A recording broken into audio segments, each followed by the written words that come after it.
사람들이 생각보다 레거시가 무서운지 몰라요. 원래 인간은 새로운 것을 선택하는 두려움보다 경로 의존성, 그 자리에 있는 게 편하니까. 근데 레거시는 깨진 컵 같은 겁니다. 이 레거시를 극복하면 추월 차선이 생겨요. 여러분들의 본능을 극복하면 추월 차선이 생긴다는 뜻입니다. 엑셀이 생겼으면 주판을 빼야죠. 근데 현실은 엑셀이 도전자가 되고 주판을 하는 사람이 보수적인 권력자가 됩니다. 종교적인 이유로 파이썬을 싫어하듯 엑셀을 싫어합니다.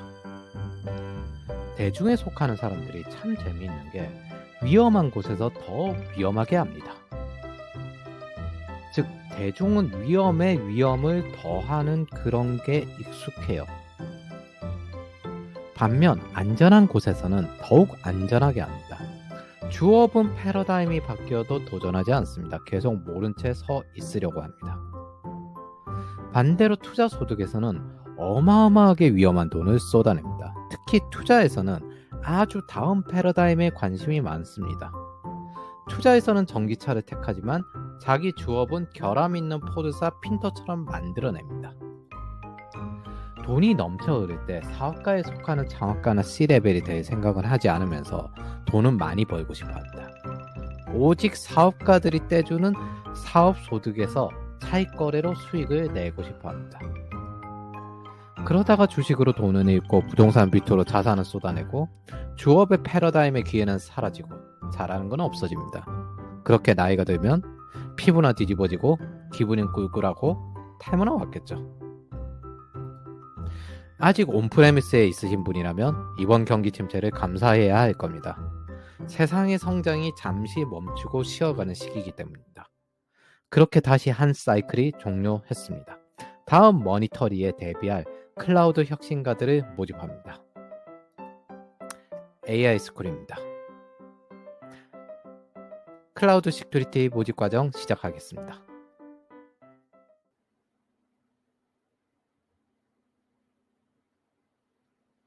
미국은 클라우드 시대라고 말한 게 2011년부터입니다. MSA 개념도 희미할 때입니다. 한국 클라우드 부분은 제가 카페에 기록하고 있습니다. 2020년 정도 됩니다. 팬데믹 이전에는 클라우드를 신규 인프라라고 했고 2020년부터 클라우드와 온프레미스의 대립구도가 만들어졌습니다. 2021년에는 온프레미스는 레거시라고 불리게 됩니다.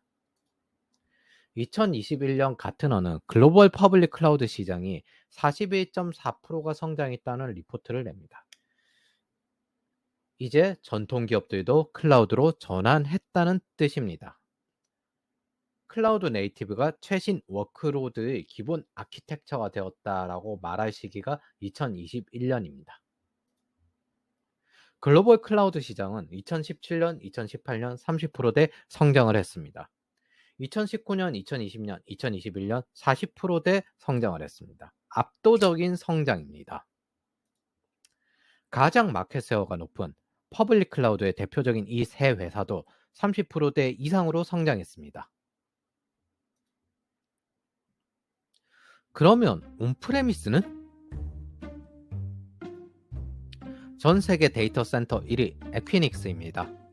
우리에겐 리츠 주식으로 유명하죠. 연간 손익계산서를 한번 살펴보겠습니다. 테크버블, 스타트업 창업에서 매출 성장률이 추락하는 모습이 보일 겁니다. 2017년, 18년이면 한창 창업이 많았던 시절인데 매출 성장률이 추락하다가 10% 이하로 내려갑니다. 저라면 이 리츠는 사지 않겠습니다.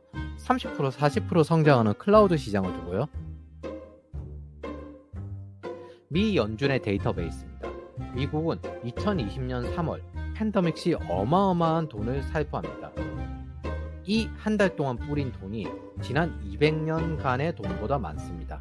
이런 그래프는 보신 적이 없으실 거예요. 근데 이게 현실 그래프입니다. 이 돈을 살포하고 9개월 동안 미국 GDP는 경제 성장률이 약 마이너스 30%를 찍었다가 돈 살포 이후 플러스 30%를 찍습니다. 보통 이렇게 돈이 많이 풀리면 미래로 향하던 기술의 발전이 급속도로 빨라집니다. 이 여파로 2020년, 2021년 많은 기업이 높은 매출, 주가 상승, 그리고 자산 가격 상승을 겪게 됩니다. 퍼블릭 클라우드 기업이 그랬고, 비트코인이 그랬고, 테슬라가 그랬습니다. 환상적인 두 해를 보냈습니다. 궁금하시면 2020년 3월 이후 둘의 가격을 살펴보세요. 테크 기업들은 2020년, 2021년 환상적인 해를 보냈습니다. 레거시를 제외하고요. 다시 에퀴닉스로 돌아가 보겠습니다. 여러분들이 퍼블릭 클라우드 회사 AWS, Azure, GCP 여기에 있었으면 연봉 앞자리가 바뀌었을 수도 있습니다. 여러분들의 능력보다 그걸 선택한 선고안으로 바뀌는 겁니다.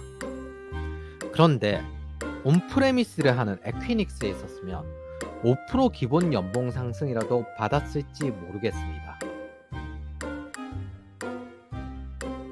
AWS의 2021년 1년 매출은 622억 달러, 영업이익은 185억 달러입니다. 이때 4분기 매출은 177억 달러, 영업이익은 52억 달러입니다. 에퀴닉스의 2021년 연매출은 66억 달러입니다. 아마존이 아닙니다. AWS만 가져왔습니다. 전 세계 1위 데이터 센터 에퀴닉스의 연매출은 AWS의 한 분기 영업이익에 추월당하느냐 마느냐 비교 대상이 되어 있습니다. 한국에서는 팬데믹이 아니었으면 클라우드는 사장되었을 거라는 이야기를 합니다. 이게 온프레미스 현업 임원들이 하는 말이기도 합니다. 생각보다 많은 현업자들과 테크 리더들이 실무만 하고 시장의 변화는 감지하지 못하는 그런 위치에 있습니다. 제가 한번 묻고 싶습니다. 도대체 인류사 200년 이상의 돈을 푼 상황에서 오히려 전체 매출이 축소되는 그런 시장에서 무슨 연봉을 올린다는 겁니까? 겨우 가치주처럼 물가 상승률 따라 올라가는 회사에서 뭘 얻는다는 겁니까? 인플레이션이라도 따라가는 연봉을 바라는 겁니까? 여러분이 SI 개발자든 인프라 엔지니어든 정보 보안 전문가든 상관없습니다. 이 온프레미스라는 그라운드에서 도대체 무슨 연봉 상승을 기대할 수 있습니까? 경제 카테고리 자체가 축소되고 있는 업계에서요.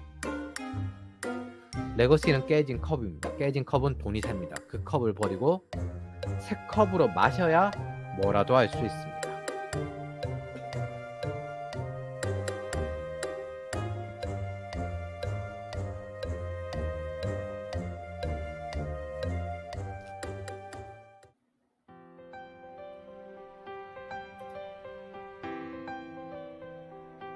김범수 의장이 이 레거시를 깨고 새로운 패러다임으로 넘어가는 대표적인 사람이라고 저는 생각을 합니다.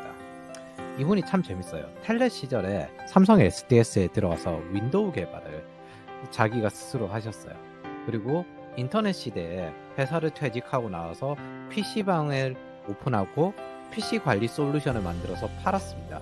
그리고 그 작업으로 넷마블을 설립했습니다. 모바일 시대에는 카카오를 만들었습니다. 패러다임을 파악하는 선구안은 굉장히 중요합니다. 2000년 닷컴 버블에는 MS와 아마존이 살아남았습니다. 2009년 서브프라임에는 구글과 애플이 살아남았습니다. 2019년 팬데믹에는 테슬라가 탄생했죠.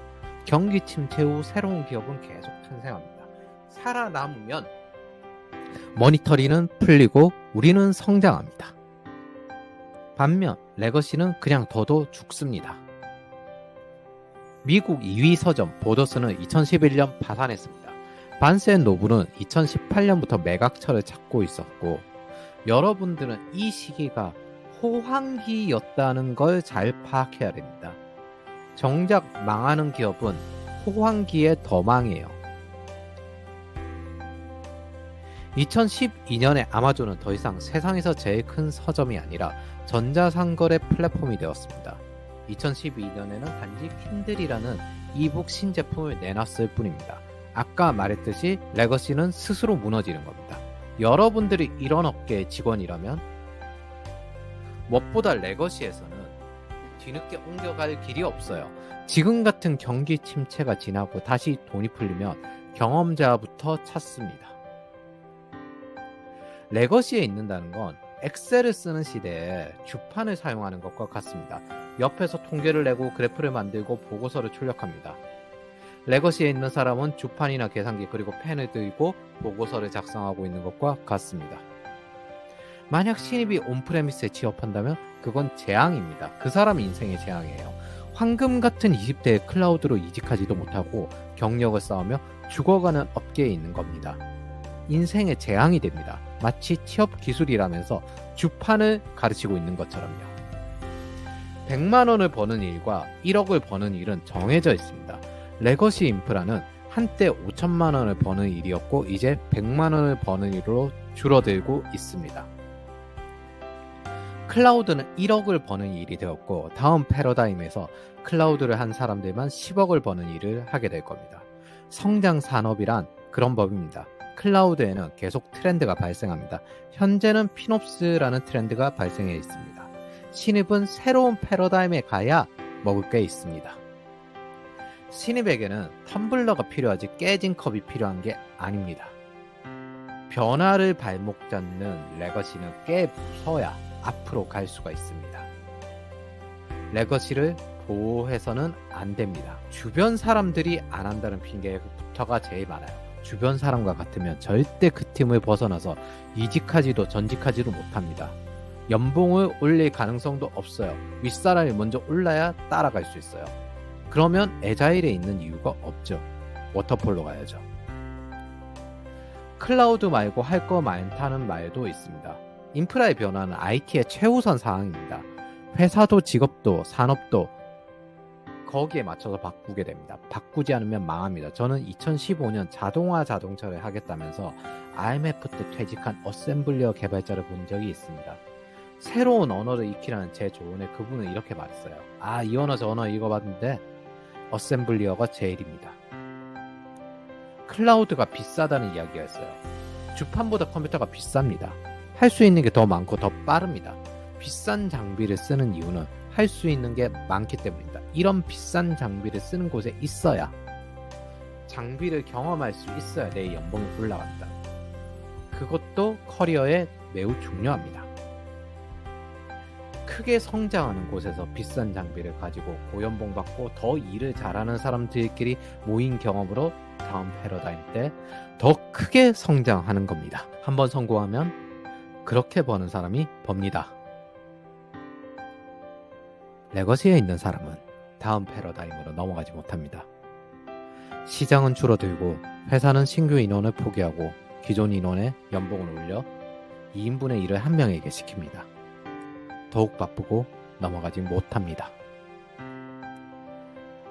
레거시를 부수고 버려야 변화할 수 있습니다. 레거시에 있는 건 경제적 자살입니다. 신입은 주류인 클라우드로 들어가야 합니다. 우리는 취업으로 안주하기 위해서 이렇게 노력하는 게 아닙니다. AI 스쿨 앤 랩의 전체 미션은 미래세대 초월 자선이고요. AI 스쿨의 미션은 학생 성공입니다. 이 미션 드리븐으로 저희는 사고합니다.